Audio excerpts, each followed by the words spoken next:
Welcome to the Introduction to Femap video series. In the previous video, we started the simulation process on a machined ARM component and imported and cleaned up the CAD data. In this video, we'll continue the simulation process and define materials, element properties, and boundary conditions to the model. With solid finite elements, the three dimensions of the element with the material definitions implicitly define the element stiffness and mass properties.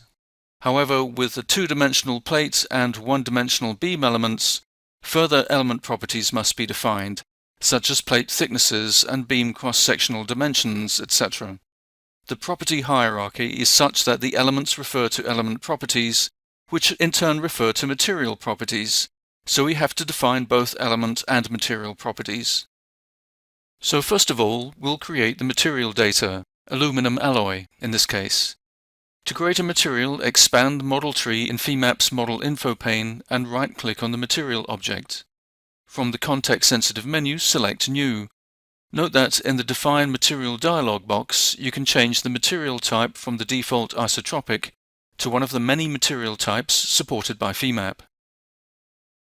For this model, we'll select an aluminum alloy from the extensive metal alloy material database included with Femap. Selecting the material in the Model Info pane sends the material data to the Entity Info pane for reviewing and editing if needed.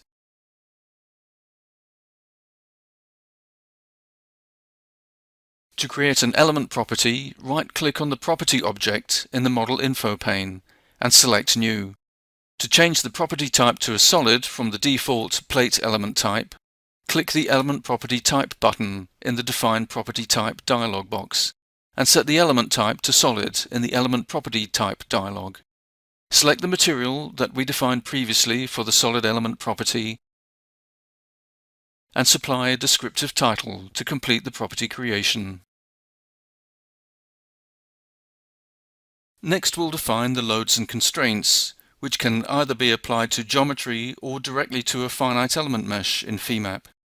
Femap manages different boundary conditions through the use of load and constraint sets, which can be combined and, for loads, can also be scaled.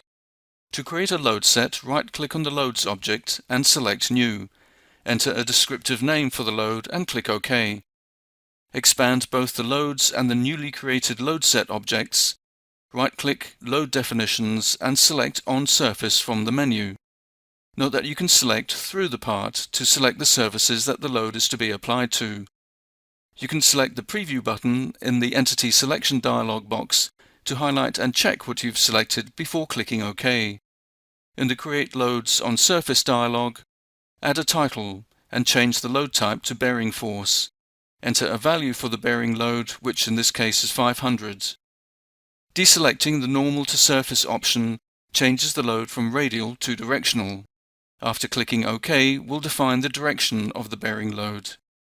To change the vector direction from the default start and end of the vector, click the Methods button and select Components. In this case, the base of the vector will be the center of one of the arcs on the hole at the top of the arm. Clicking the Preview button will generate a temporary display of the vector, using the values in the dialog box. The dx, dy, and dz components we want are 0.5, minus 0.25, and minus 1 respectively. By expanding the Load Definitions object and selecting a load, we can check that the load application is correct. We'll now apply a pin constraint on the holes at the bottom of the arm. Just as we did to create a load set, right-click on the Constraints object and select New. After entering a descriptive name for the constraint set, click OK to complete set creation. Expand both the constraints and the newly created constraint set objects in the tree. Right-click Constraint Definitions and select On Surface from the menu. Then select the four surfaces that comprise the two holes at the bottom of the part. In the Create Constraints on Geometry dialog, change the type to Pinned before clicking OK. Selecting the constraint in the Model Info pane, you can highlight the geometry and check the constraint definition.